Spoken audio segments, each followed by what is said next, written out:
Hello everyone, Kevin T. Rodriguez here from themoviewizard.com, and this is the first video I've posted for a while because, honestly, the computer that I edit videos on and edit my website and everything, it's being a little funky, so we're trying to get it fixed without losing too much important stuff. I actually have other videos that I want to post, but without the computer that I can edit them on, I can't. So this video is going to be completely unedited, full of flaws, full of holes, full of problems. You're going to hear the uhs all the time because I say it a lot. You're going to get the deep breaths because, unlike most of these YouTube people, I can't talk at 80 words a minute and not take a breath. I need to breathe. It's good. It keeps me alive. You're also going to probably see several moments where when I lose my train of thought because I'm thinking, or I'm speaking faster than I can think. So all those videos, all those mistakes, they're all going to be here for you to see, so I apologize in advance. Anyway, the topic of this video is the Avengers Age of Ultron, and I am not reviewing the movie in video form because I think the time for that has passed. The time for that was 3 weeks ago. I didn't have the ability to do it then. So, missed out on a gravy train on that one. However, we're going to call this probably an intonation. I'm going to try to expand on the negative review, which you can read below, by the way. And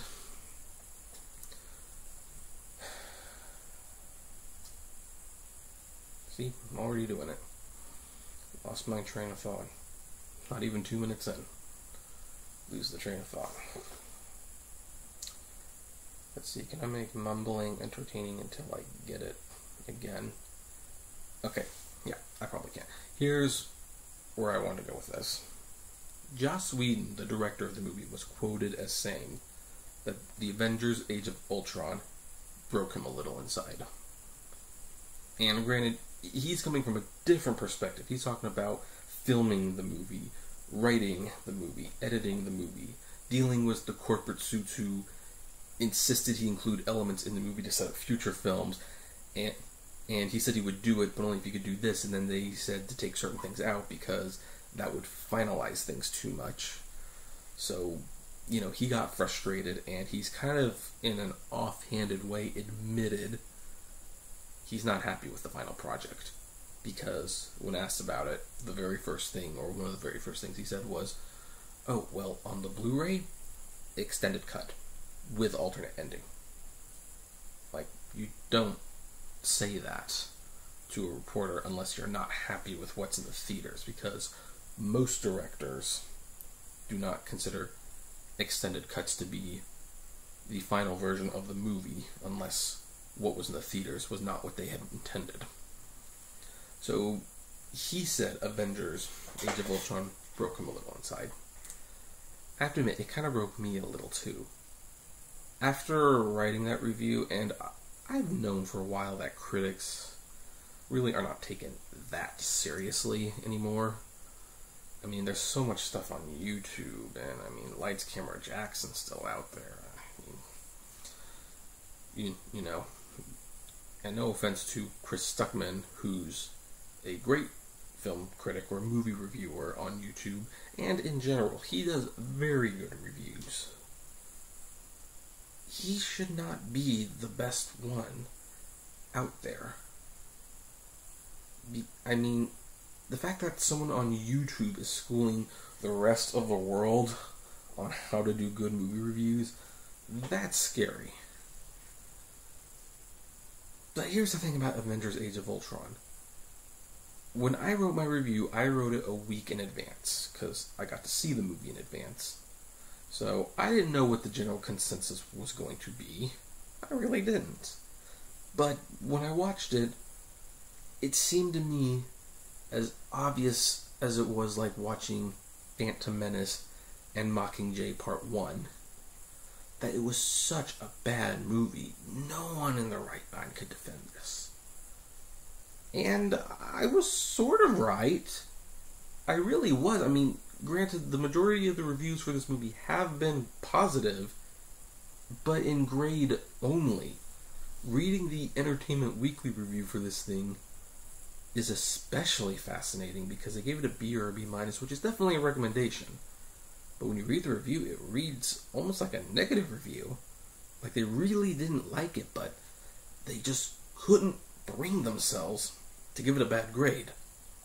And I kind of predicted this would happen, which is why I coined the term, at least I hope I word this correctly, severe brand attachment disorder, which I describe as basically your love for the franchise or the brand or the characters are so strong that it would make you oblivious to the poor quality.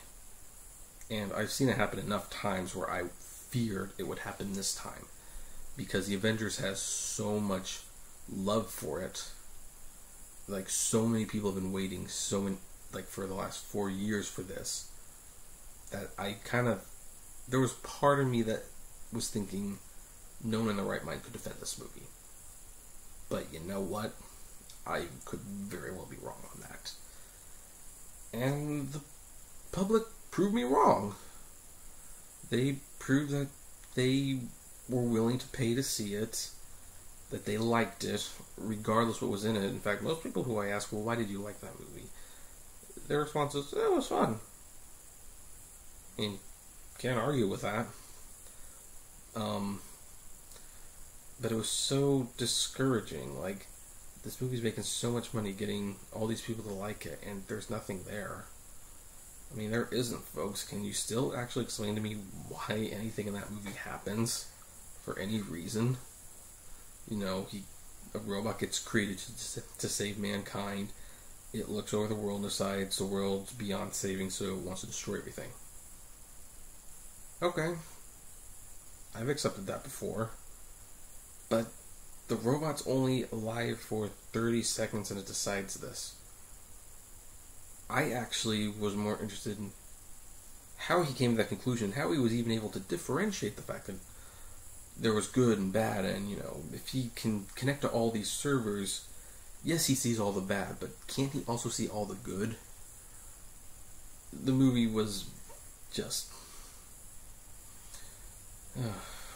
yeah, well, I'm sure some of you can try to explain it in the comments. And I've been blaming my computer problems for not making any more videos or typed reviews, but to be honest, I think this was a moment where I was just so disappointed in how people just accepted this horrible product that the Avengers Age of Ultron broke me a little inside. I could not... I've, for the past few weeks, been wondering, what am I doing? What's the point? I mean, I write a review for About Ellie, or Ex Machina, and those movies, no one's gonna see those movies. Ex Machina's becoming a sleeper hit, so that, I mean, that factors into a little bit of the redemption of the story, but it's never going to be as good as Age of Ultron. It's kind of one of those things where, if there's justice in the world, if this awful product makes $1 billion, then this great project should make $3 billion. But there is no justice in the world, because one is a brand, and one is a movie. One is a real movie, one is telling a story, and one is selling you a product. I was in a class once, and I won't tell you what the class was for, other than to say that it was presented by a Mickey Mouse organization. And the teacher, the first class was about, what is your brand? And I found this very ironic, because this Mickey Mouse organization that shall remain nameless, several years ago there was like a bitter falling out between one of the company's namesakes and the current CEO, and he got to speak a little bit at the shareholder meeting, because he, even though he was forced to resign, he was still a member of the board, so he got to speak, and he was a powerful member. And the very first thing he said was, I don't want people to talk about the blank brand. Branding is what you do to cows. Farmers brand cows, and it makes sense to because cows all look the same. But branding is what you do when there's nothing original about your product. I agree. And there was certainly nothing original about Age of Ultron. It was, frankly, the first movie all over again, only done badly this time. But people went to see it anyway, and I couldn't bring myself to review anymore. I really couldn't. What do you mean, what's the point? You're gonna see it. Heck, if you haven't seen that movie, or, if you haven't seen that movie or any other bad movies that I review, you're gonna see it anyway, because it's a brand you like. So, I've been questioning, what's the point? Like, why do this? And I think the answer lies in an artist whose name I can't remember. Someone will tell me, I'm sure. When he responded why he kept writing music despite the, at the time, explosive popularity of Napster, which led to millions of his songs being downloaded for free. He said, I'm an artist. It's just what I do. So, it'll probably take another week before I get back on track with everything because, the computer is legitimately broken. In fact, you can see it's not there. There's just junk there now. But when the computer comes back, I will get back to making videos and writing reviews. Because I'm a film critic. I'm a movie reviewer. And that is what I do. So, Avengers, Age of Ultron, you are one of the worst movies of the year. I do not understand how people can find it entertaining, although the mere fact that they've spent their time and money on you means I'm glad that they do. But I'm not going to let you break me. I'm going to be back recommending much, much, much better movies than you, and you will appear on my top 10 worst films of the year. This is Kevin T. Rodriguez. I would normally say like and favorite and subscribe, but folks, to be honest, this is not the best video I've ever made. It will never be the best video I'm ever going to make. It's actually a pretty poor quality. But it's the only thing I could do right now. Can't edit it. It's going to go out as is. And when I get my equipment, I will make better videos. But in keeping with the theme of this is what I do, despite the unfavorable circumstances, this goes out. So, I will encourage you to subscribe though, because better things are coming. Have a good day.